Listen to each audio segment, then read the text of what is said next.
The following podcast contains frank discussions surrounding the topic of death.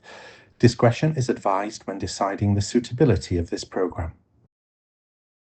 Helo pawb, croeso cynnes iawn I chi I podlediad Urdd Derwyddon Ynys Môn. Dyn ni yma yn yr Unol Daleithiau am y pennod yma o'r podlediad. Hello everybody, welcome to the latest episode of the Anglesey Druid Order's podcast, Conversations in Druidry. And this time we're coming to you from Washington State, in the United States of America, where I am with Kristoffer Hughes. Hello. How are you? Oh, I'm shattered. I know, right? It's been a week. Well, it's not been a week, it's been 2 weeks 2 for me. Yeah, weeks. absolutely. So before we get into all of that, all of the crazy shenanigans and adventures that we've been having here, we usually start these conversations by asking people, what brought you to Druidry? Oh, that question. Is that a big question? Well, it is. I think because I don't think there's any straightforward one thing. I would look back maybe 10 years ago, and I guess I was a different person. I was a little bit, I don't know, angrier. I had chips on my shoulder to do with the environment, and I was out there with Extinction Rebellion, sort of waving my banners and sitting down on pavements and doing all these things to kind of champion eco-warrior fighting for the earth and feeling like we needed to save the planet. And I think there was other things going on in my life at the time that were actually, it was more a way of me venting frustrations and angers about things that I had no real control over. But in truth, it was me that needed to look more within myself and think about how I needed to heal. And it wasn't the planet that really needed saving, it was kind of me. So I was always thinking about my journey into connecting with the earth and nature. So I'm a garden designer by profession. I work with the living world in my work. I grow things, I grow these beautiful gardens. And so I was already walking that nature path through my work, but there was still something kind of missing, and I found myself down this rabbit hole. I was exploring ways of developing my professional practice, and I was interested in herbal medicine and maybe how plants could be sort of healers, and maybe I could integrate that into the sort of permacultural, very naturalistic styles of gardens that I wanted to work on designing. And one day I was looking at a course and I spotted this little other courses you might like. And there was one called Hedge Witchery. And I was like, it sort of stopped me in my tracks, and I went, what is a hedge witch? I really didn't know anything that these sorts of things existed. So I clicked on it and I started reading about hedge witchcraft, and it sort of sent these little goosebumps up the back of my neck, and I felt I'm onto something here, and that was it. I just started a deep dive into this nature-based spiritual pathway, the magical world that's out there, and it was all completely new to me. I didn't believe that people were actually practicing this for real. And the circuitous route, I found myself listening to Druidcast, listening to Dave, who was in my ear as I was like, welcome to Druidcast episode 100. Accident? Did you find that accidentally, Druidcast? I was going through podcasts, so I found things like Wiggly and Way and these other sorts of things. But I randomly one day clicked on Druidcast and heard Dave's voice coming through my earphones. And when I'm your host, Dave the Bard, I burst out laughing. Like, Dave the Bard? Who's this guy? Who's this geezer? And but I listened with great interest to it. And as podcasts do, when you start latching onto something, it decides it's going to play more for you. I had no real idea, just how much it would have insinuated itself into my brain at the time. I'd find myself sort of perhaps falling asleep listening to something, and I'd wake up and then it would be ding, ding, ding, ding, ding, ding, and there's another one starts playing. So I couldn't escape it. You know, it was clearly, when you ask how did I sort of find my way to Druidry, I think Druidry found its way to me. It found It was seeking me out for some reason, and so it was, I can kind of blame Druidcast for everything. Dave, thanks, Dave. But that was when I began to sort of listen to more and more of the conversations there, and obviously reading more and web, all the rest of it, as I guess many people will have done. It just felt right. It just tapped into. I think that it linked me to my younger self as well. It brought that the child angry and frustrated with the world. Exactly. Innocence. It was, and it was, you know, the trees were my playground, and where I lived had the most beautiful oak trees all around me, and they still stand there today. When I drive back to where I was born and grew up, I still see these huge oaks that were so fundamental to my childhood. They were the playscape, this natural, wonderful playground that it plants something in you that you don't ever lose.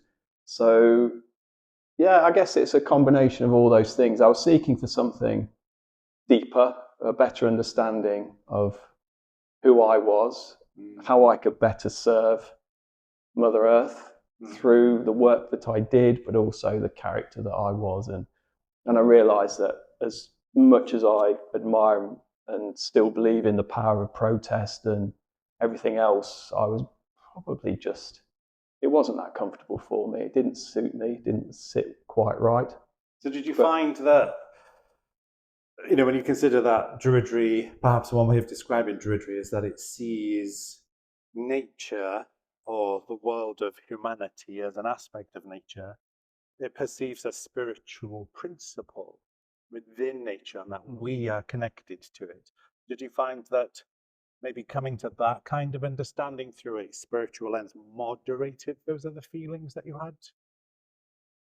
Yes, it did. I felt more at ease with the world as I saw it. I realized that we are parts of this web, this little specks in a way, aren't we? We become insignificant, and all our ranting and ravings and all the things that maybe occupy our thoughts every single day.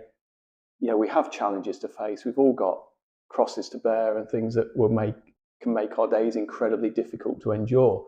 But when you perhaps take the wisdom of the oak and think in deeper time, slow yourself down, sit amongst the plants and go out there or a mountain top, wherever it may be, and stop and breathe and get that perspective, things begin to get a little bit easier. Changes your life. It does change your life, and actually, really, I look at, in the short space of time, really relatively, that I would consider myself a druid. A heck of a lot's changed. How long has that been?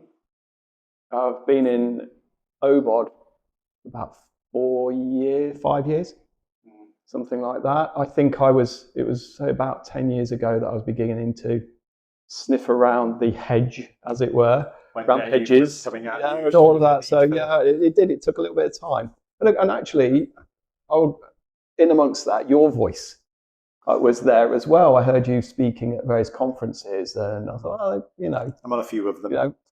You're on a few, and they always stood out because you are such a great speaker, and the subjects that you covered always resonated, and the feedback of the audience, you could tell that you were connecting in a way. So you're part of that picture too. And it's kind of weird that this is only a few years ago. You were just a voice in my ear, and now look at where we are. I know. Yeah, and with that, it might be the appropriate moment to actually address the elephant in the room. Yeah. Because we are in a space that is not in Wales. We're not on the Isle of Anglesey. We're, 5,500 miles to the west in Washington State, in a very unique building. Yes. A very unique building. And it's interesting how so much of your Druidry. My Druidry is responsible for the two of us actually being here. So just to give you a little bit of background, for those of you watching and listening, we are currently in a suburb of Seattle called Auburn, and we're in a facility called Return Home. If you're watching this, you can probably see that we look fairly corporate at the moment with our Return Home uniforms on. And Return Home is a natural organic reduction facility. That is a posh word for human composting. Human composting does what it says on the tin. It's the composting of a deceased human body. So I came here in July of 2024 as part of a Welsh language documentary called Marw gyda Chris, Death with Chris. And you know, it was the fascinating thing about that entire journey was that we were not only looking at death through different cultures, through different countries, traditions and spiritualities. It was fascinating and people responded really well to the documentary. But the thing that surprised all of us was how people reacted to what had happened here in Seattle at this facility, Return Home. And because we all had our minds blown here, I genuinely didn't think that there was anything left to surprise me in the death industry. Having been a death service professional for 32 years, I thought, oh, you know, it'll be interesting. But it completely blew my mind to see this new death care, end of life care system that tied in so naturally with my Druid beliefs and my Druidry as well. And the response to that was phenomenal. People were literally messaging myself and the production company and even the network to an extent saying, where do we sign up? When can we sign up? And of course, human composting is not yet legal in the United Kingdom, although there is another story there. And so when myself and the production company returned to Wales, we were all transformed by it, completely transformed, because it just rocked our world. This new way of being dead, but not dead at the same time. So my little Druid grey cells were firing on every cylinder going. So when we returned back to the UK, I had deep conversations with a production company and I felt compelled I need to do something to try and bring this to the UK. And it sat in line with so many of my other principles and ethics that I knew that it felt like a calling. And you have to respond to that, right? You feel a calling. Yeah. You know? And lo and behold, the documentary went out. Of course, the response was brilliant. But one of the responses was from him. So Chris picks up the phone or WhatsApped me, or I can't quite recall. I think it was, it was Facebook something Messenger. like that. Yeah, WhatsApping. And what did you say? It was, if you're doing anything with this, count me in, because we need to do this. Something along those lines. Yeah. You know, there was an immediacy to it. I watched the documentary. I watched all of them, and it is genuinely brilliant series. But there was just that immediate alignment, like you say, when I saw what could happen with composting, that I just thought we need to make sure this happened. And if you were looking for help, then I would help. And yeah. So, yeah, we have. And look at us now. We've done it. Yeah. And the amazing thing about that as well was that there were a few messages from people who oh, is this going to happen? Is there anything that I can do? And even when you messaged, a part of me, you know, you kind of take things like that with a bit of pinch of salt. Yeah. But at the same time, I knew who you were. We'd met through various Druid shenanigans. And I'm like, oh, I think Chris might be the person real for deal. me. So with a little bit of oracular intervention, a bit of woo-woo, I'm all up for a little bit of Druid woo-woo. It seemed to concrete the fact that you were. And so, yeah, that feels like a long time ago now. When it seems as if we've done quite a lot. Oh, we have. Yeah, it hasn't been long at all. And I suppose to sort of backfill a little bit from my side of things, as I say, sort of designing gardens, working with soil as my medium. You know, if plants are my palette of colours and everything else. The soil is the medium upon which I mix those colours. Yeah. And so I had that running along through my life, this constant connection with the soil itself. A few years ago, it was a solstice morning, and I was stood leaning on a gate watching the sunrise over the fields near where I lived. And I asked the earth, I said, what can I do to serve you? How do I do this? And it was silence. There wasn't really an answer. There's birds tweeting, distant sound of the motorway. You might as well have blown tumbleweed down the lane, because there wasn't really anything forthcoming at that point. But I just asked the question, what do I do? How do I best serve you? And I didn't know what the answer would be. And then my wife and I, we were hiking in Yorkshire, and we were atop a mountain, or we'd call it a big hill in Wales.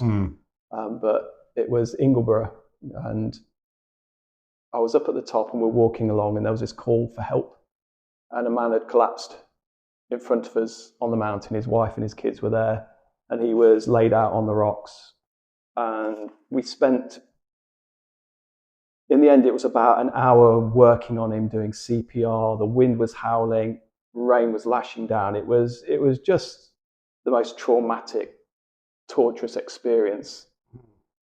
Anyone who was there, it was tough, but to know that his family, his wife and his children, his kids were doing CPR on him, we were all trying to do what we could to keep this man alive. And in that moment, I realised I wasn't particularly good at the life-saving bit. This man, my CPR technique was probably rubbish, and I couldn't really do much at that point. But what I could do was be there for the family, and I found that I was more comfortable just wrapping my arms around them as they stood there and had the worst day of their life, seeing their loved one on the floor. As it turned out, he had already passed away. So, we didn't discover this until afterwards, but it was an hour that changed my life up there. And as I walked down off the mountain and tried to get to sleep that night, this thing was playing over and over, saying that I needed to somehow work with death. And I couldn't quite put my finger on it. Explored celebrancy. Was that the thing I'd do? Or maybe I could work in a funeral home or do something. I just had no clue, but there was just this real sense that I had to apply myself in some way, because it had so profoundly changed me in that hour on the mountain. So then when your documentary came out and I saw it, it was like my two worlds, literally two things came together. My love of the soil, my love of nature, this calling to the earth to say, how do I serve you? This calling to work with death. It was like, that was it. Well, I just knew it. Yeah. So hence the immediacy of my call to you, because I just thought this is so important. This is absolutely groundbreaking, mind-blowingly brilliant things that are happening over here, that for all that I have absolutely no experience in death care, in the funeral industry, that I could see just how important and different this could be as an option for people back home in the UK. And that's kind of what's brought us to this point. And it's... and I found that you've probably heard this story ad infinitum by now, but when we came here, I wasn't expected to be surprised, and I was surprised. But the moment for me came from, if I backtrack a little, actually, because even though I've worked with death my entire adult life, and I'm very comfortable working and serving the dead, that doesn't imply for a moment that we're immune to it. People might think that we have some kind of a shield, a guard. But no, the very human, existential, challenging, anxiety-riddled components of death still plague those who work with it. And I found that whilst I understood the mechanisms of death and how to care for the dead and also the bereaved, it didn't necessarily always alleviate any existential crisis that I faced or any anxieties over the state of being dead, which is peculiar, right? Because you'd think, oh, you're a druid. Surely if you're a druid, you're not really going to be focusing much on the body, that you're going to be just considering the soul or the spirit. But that isn't true at all, because we have this body, we have a vessel, which is a house for the spirit or the soul, if that's how we'd want to word it. But that this vessel is important because it's a product of this planet, right? And I felt that all of my molecules on this peculiar quantum universal loan program that I've got, they're not mine to keep. I need to give them back. And it didn't sit well with me from a spiritual or a existential perspective to be placed into a furnace and burnt. I really didn't like that idea, particularly with the amount of CO2 emissions that it creates. I didn't really either relish in the thought of being buried in a traditional grave. They're usually brick-lined. The body's in a coffin. Decomposition is postponed for so long, especially if the person's been embalmed. None of it really rocked my boat, and the only real option for me was a natural burial ground. But even natural burial grounds, some of those are not very shallow graves, which you need for aerobic decomposition. And those that are few and far between. There wasn't one anywhere near where I lived.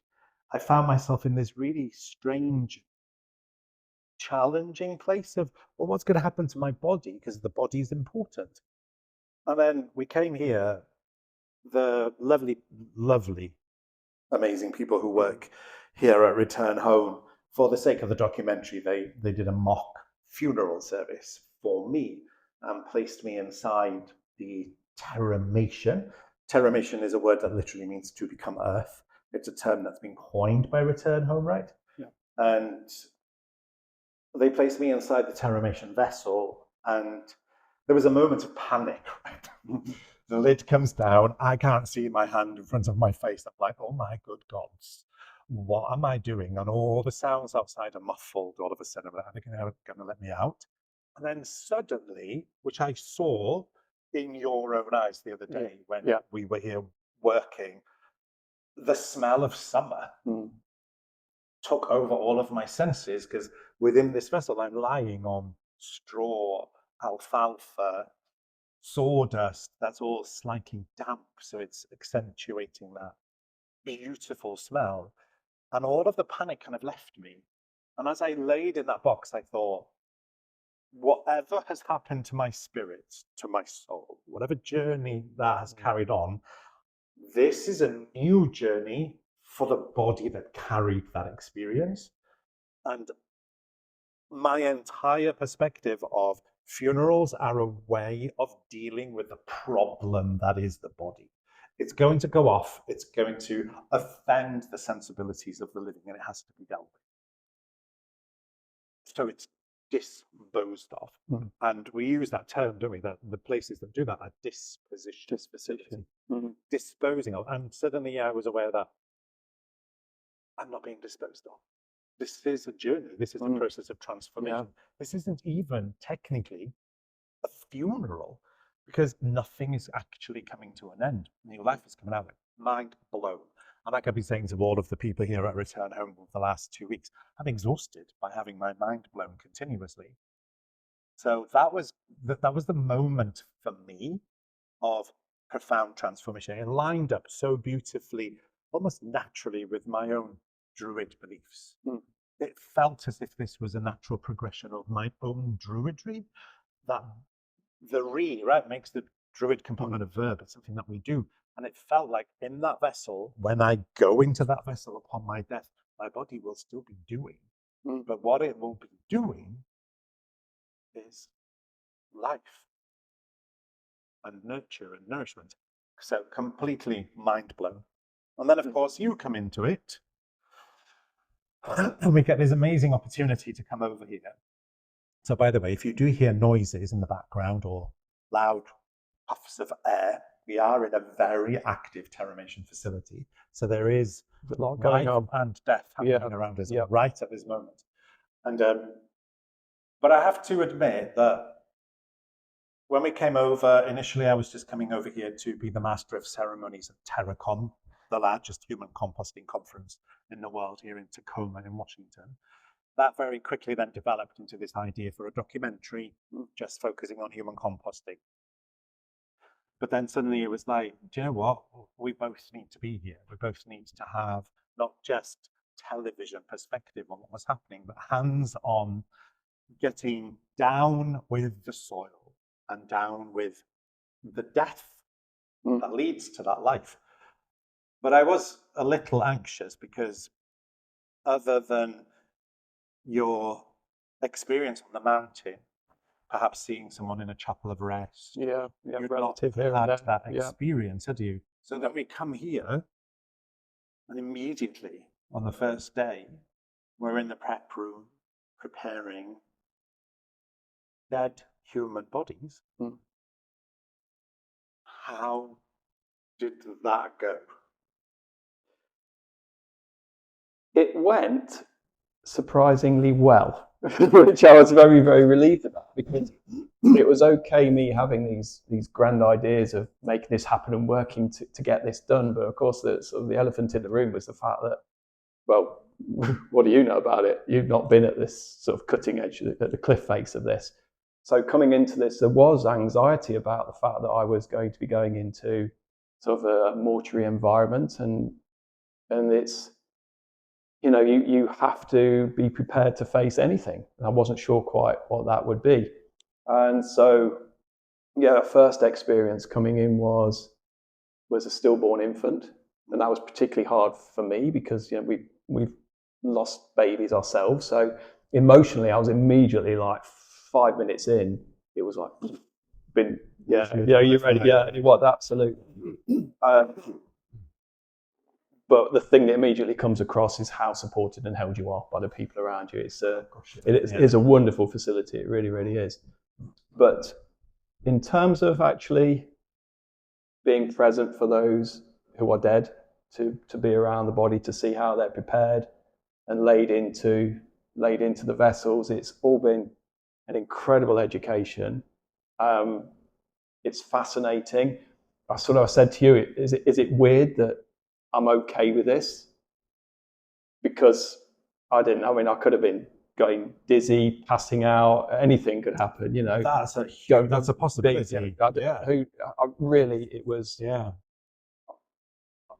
But I also knew that I had to come and do this. So when you said, let's come over here, it's a critical part of the process for us to learn firsthand how to do this. And going back to what you're saying, I had that privilege of climbing into a vessel that was half filled with the composting material, and it was actually being prepared for the first lady that we prepared together, wasn't it? Everly. And I lay down where she was going to lie down, and you're right. I was thinking to myself, if I were to die, where would I want it to be? It would perhaps be with my back against a tree, or lying in a meadow surrounded by wildflowers. And in that box, that was as close to the sensation of that as you could have. And I know that, okay, you're dead at the time, but if you can picture yourself in any sense of a serene and beautiful way to leave this world, it would be lying in that material with that smell of nature. It wraps you up. And the thing that is so different is that there's always that association that death is cold and final. And what you don't get is the cold. It is warm. If you're sort of deep down in the earth, in that sort of that cold grave environment that we can all picture, it feels like everything stops, and it's a passive, sedentary, static process that from there on in. Whereas what is happening to your body from the minute you die is that there are other things taking over the process, the microbes, the bacteria, they're all there beginning a transition. And so you go into that vessel and you become active again. You aren't just passively lying there, you're actually going to generate some heat. There's energy and transformation happening, all within this really lush, warm, tactile environment. And so, I get what you're saying, and that sense, it takes away the anxiety, because it could feel like death is futile. they've come all this way just to end up in a box in the, pumped full of chemicals. And I know whatever the conscious goes on to do, the soul, the spirit, whatever journey there still awaits, it suddenly splits into two. You can go off on your cosmic journey into the sunlands over that way, but your body's off to do something else as well. And we are suddenly re-establishing that intimate connection, the most intimate of connections with the earth. We are going to be broken down and recomposed into the earth that has fed us and sustained us all the way through our lives, start to finish. We're back in there and become part of it. And it really has, like you say, I've got no more mind left to blow from what we've had here. It's just absolutely incredible. And I think so. It is important as well that I have seen, not just within contemporary Western paganism, but I think prevalent in many spiritual and religious traditions, that there is a lack of emphasis on the body, that the body is essentially just a machine. It's useless, but I don't care what happens to my body. But within Druidry, we tend to see the world through three realms of existence: land, sea, and sky. The sea component is that eternal part of ourselves that belongs to whatever mystery that is beyond our ability to articulate. The sky, which is where the word spirit comes from, espiritus, vital breath, usprid in Welsh, meaning vital, the vitality of breath, and spiritual expression of song, of music, of iteration, alliteration. And then land, which is that which goes into the composition of our bodies. And it's that you just use that word, to recompose, to become recomposed after death. That this is also important. It's part of the story of life. And in death, it shouldn't stop. It should carry on. And in this, it does.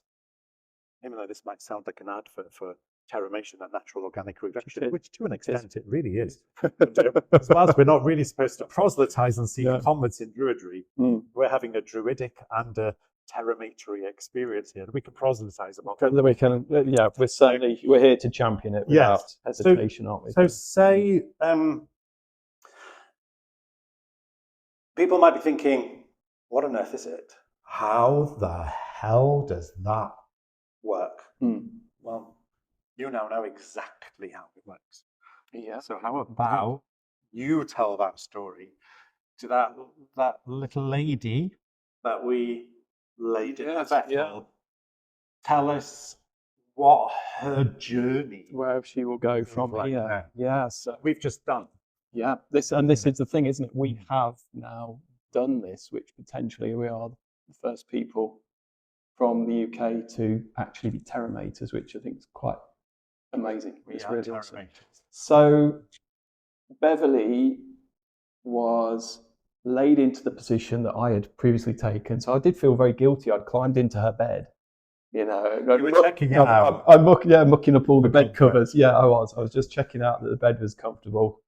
And as daft as it sounds, I got out and I had to plump her pillow back up. I had to remake it and just make sure that it was all lovely again for her. But she was laid into the vessel, and then more organic material is added on top. So you've got approximately, we're going to talk American here, aren't we? 500 pounds of composting material in addition to. Is it about half that? No. What is the material? Oh, it is sawdust and alfalfa and straw that they use in a particular mixture here. Mainly sawdust to obviously absorb things and help accelerate things from the carbon side of things. So more material is added in until Beverly was completely covered and the whole vessel is full, bar maybe a foot or two of space at top. And this is we're talking a huge box, if you can picture maybe a chest freezer, something of that sort of size. 8 foot by 4, something along those lines.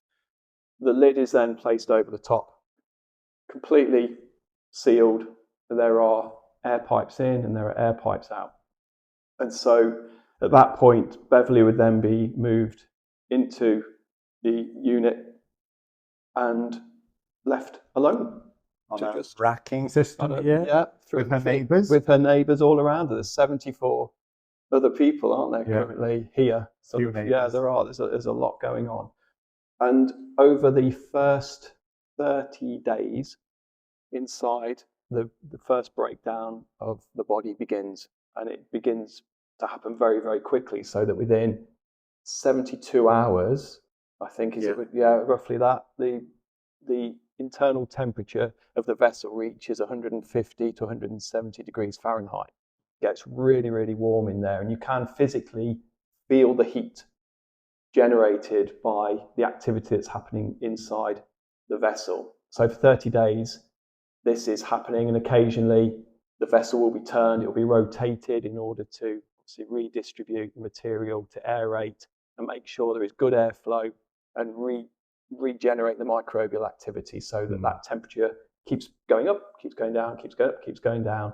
And at a certain point, after about 30 days, that temperature will stabilize. And at that point, we know that the first phase is over, and we then will take the material out of the box, and it will be screened to make sure that there are no foreign particles, foreign objects in there, no metals and recycles. That's it, all sorts going in there. But also at that point, the bones are reduced, aren't they? Yeah, so they are turned powdered and returned to the mixture. And that is what we call the first screening. And that really makes sure that we've got an active composting process happen. What blew our minds is that within that 30 days, unless you see the bones, you would never know. Would you? Never know. The aroma is not particularly strong. It's just sort of an earthy, sort of a slightly pungent at that point, but nothing unpleasant at all. It just smells of fresh earth coming through. Yeah, like a mixture of petrichor and soil. Yeah. Yeah. But I was astounded by that, because it's only 30 days, and what we were seeing were bones that looked more like something you would find in an archaeological dig. Almost old looking. Yeah. And that completely clean of anything. No, there was nothing in there that was icky. Nothing. No. It's beautiful soil. And it's not even complete yet. No, that's just the first phase. But Yeah. it is such a rapid transformation. And I would say so active. This is really warm and rich. So then after that? So after that, we return to a different vessel. We put Beverly into more of a kind of a second stage box, isn't it? Which does pretty much the same thing, just allows it to settle and cure. So that mixture will break down a little bit more and become a finer compost. And after, again, another 30 days or so, and it can vary according to who's gone in, we will then hold the second screening where exactly the same thing is done, and it is passed through to make sure that everything is completely and organically broken down.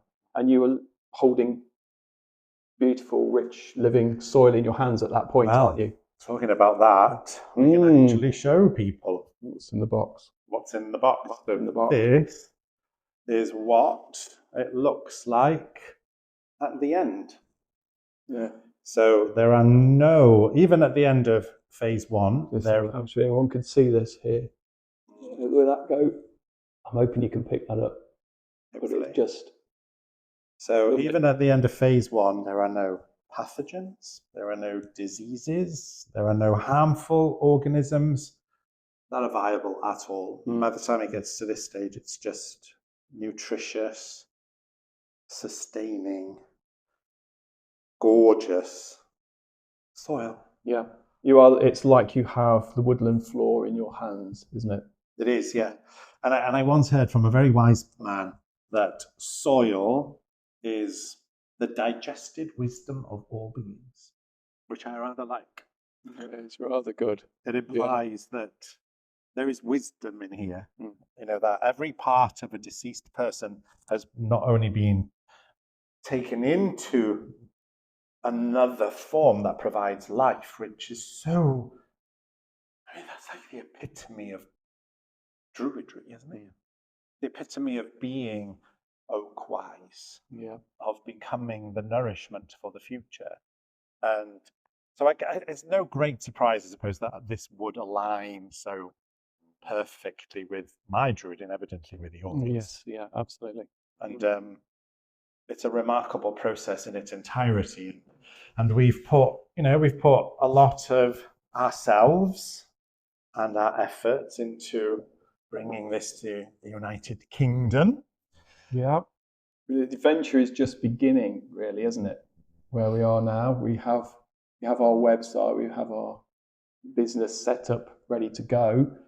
And from here on in, our hope is that we can become a platform for championing the cause of this, but also to educate and enlighten people exactly what this is going to mean for the future of funeral care in the UK when this happens, that we can somehow be the guiding light and the flagship organisation that will bring this to the UK. So it's really exciting, and yeah, I didn't know quite what to expect from my US trip on all fronts, and it's done nothing but astound me and leave me really excited and energized to get on to the next stages of this, which is... So where should people go to find more information about this in the UK? Okay, well, the obvious place to start is our website. But yes. Blatant. Got to get better at this. Got to get better at this. So our website is Eterna, ETERRNA.life. And we are gradually beginning to populate that with more and more articles and posts about the progress of the campaign. And also, we hope for it to be a resource for those who might be struggling with grief or want to know a little bit more about how they can sort of maybe prepare for their own death and do the right things for themselves and their loved ones. So it is quite a multi-faceted site, and it's certainly a work in progress, but we'd really appreciate anyone going on there to see what it's all about. You can sign up to our newsletter. There is a link on there, and that will be hopefully the most direct way of us being able to update you on developments as they happen. But you can also find us on Facebook under Eterna, same spelling, ETERRNA. And we do have to say there seems to be a little bit of an issue. Some people can find us, other people can't. We're trying to work out why that is, but certainly please do. If you look at either Kristoffer's own page or my page, there will be links on there that hopefully take you in the back door. Below this description as well. Yeah, and when we, as 52-year-old techno boomers that don't really know what we're doing, get our backsides into gear, there should be Instagram, TikTok, and all the other stuff as well. But but it has been amazing. And I think one of the things I've enjoyed the most about spending time here is not only have we been able to get in amongst the soil, but also the enormous care that is provided to the care of the deceased and also the care of the bereaved. And it felt very much like tucking someone in for the night. I'm so accustomed to coming from an industry in which we put a coffin lid over someone's face, and that coffin either goes into a furnace or it goes into a hole in the ground 6 feet underneath. And like you mentioned earlier on, like it all ends, right? It just becomes a static end. Yeah. It either becomes carbon dioxide or it becomes like adipose tissue or protein underground for several centuries. Or archaeology. Archaeology. Yeah.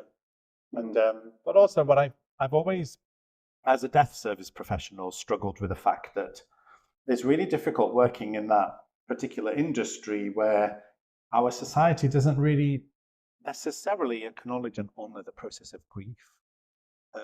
It values efficiency and productivity over self-reflection, or inner turmoils. And what I've found here is that not that this overemphasizes the grief process, but you've got this 60 days, perhaps even more than 60 days, depending on the size of the body. But that is so much time to be able to sit with your grief, because it didn't just end, right? And when we consider like the wheel of the year, the cycle of the seasons that we celebrate as Druids, it doesn't just boom end.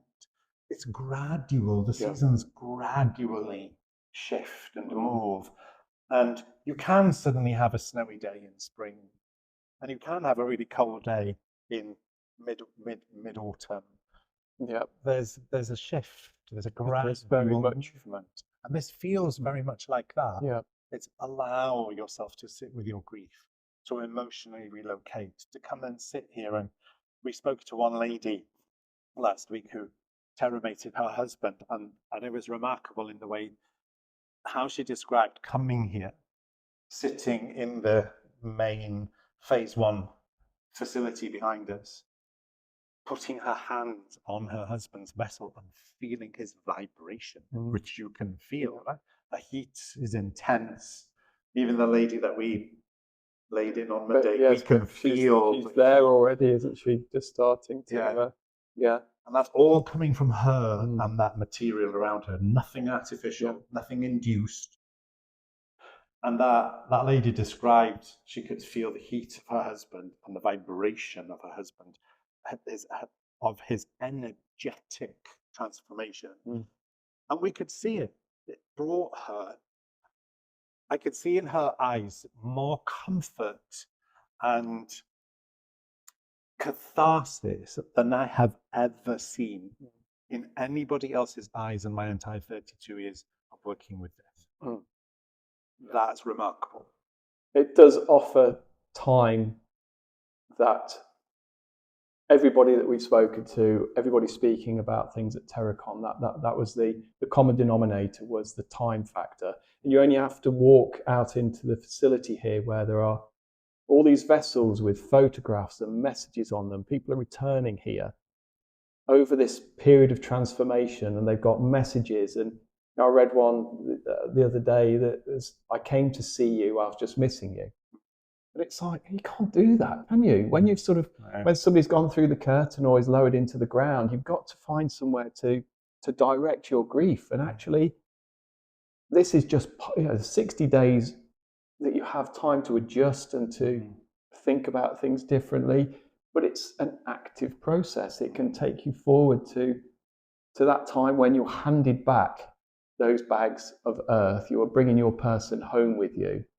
Yeah. And actually, then a new story begins. They can be returned to the garden, and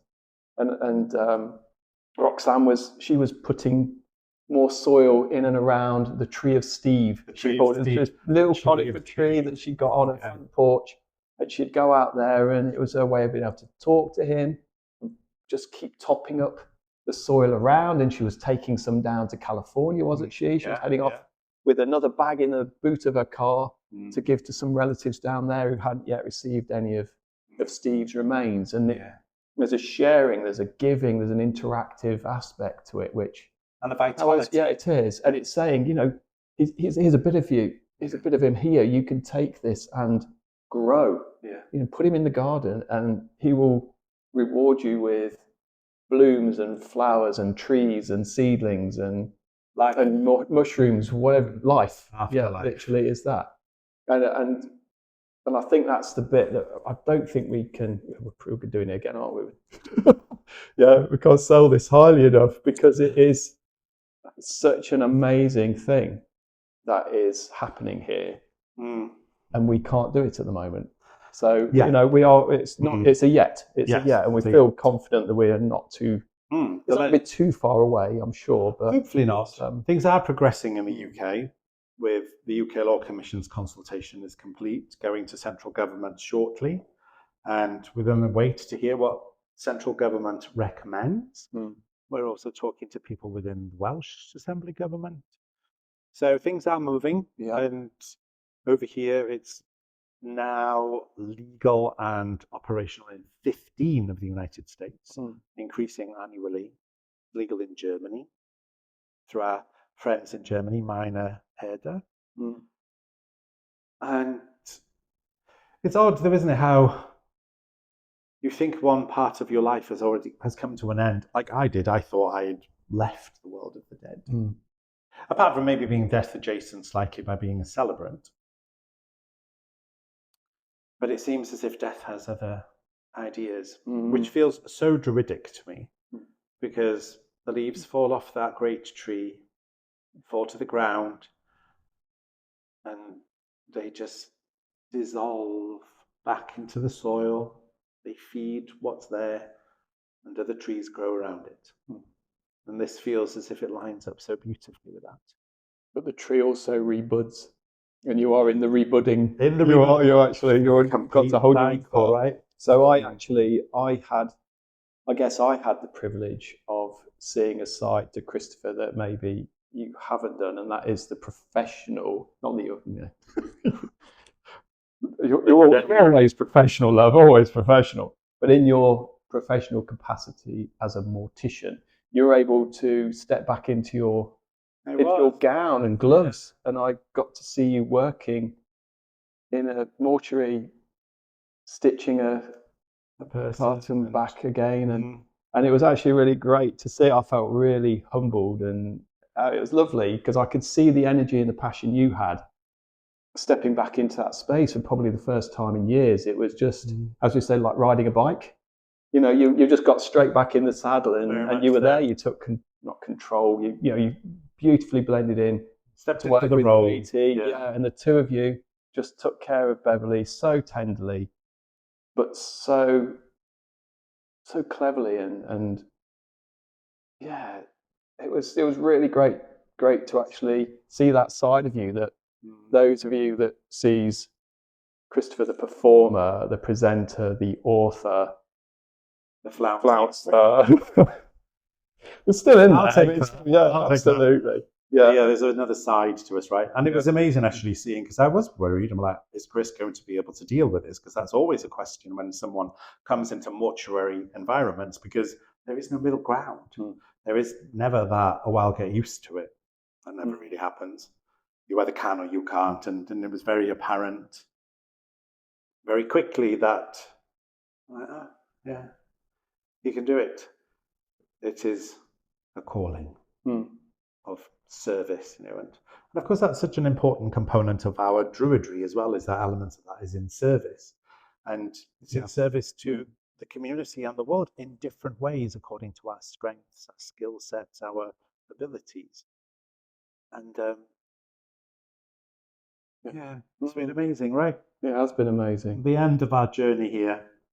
So we would say a huge thank you to the incredible people here, Bree and Jake and Katie and Micah and Daniel and Gus and Martin. Yeah. Have I got them all? I think so. And Ray, who does the social media, who have been incredibly accommodating and so willing to share transparency and just the amazing way in which they work with the bereaved and the dead. And transparency is key, right? It is. In the death industry as well, that we're transparent. So a huge thank you to Return Home. You can learn more about Return Home, especially if you're in the United States of America, by simply Googling Return Home Green Funeral Home. I think Green Funeral Home. Something, yeah. If you put Human Composting with Return Home, it's going to pull them up as well. And we'll put a link in the description as well. So a huge thank you to Return Home. And our journey continues, and it will probably crop up. Now, this may have not been your typical conversation in Druidry, but actually, I would argue that it is perfectly Druid. This is the most Druid thing I think I'm doing.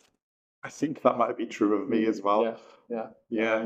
Isn't that amazing? It is. Yeah, we are. So we shall leave you with that little taster as to what we've been doing and what it entails. And I'm sure we will be popping back up at some point with more updates, or just follow us at eterna.life.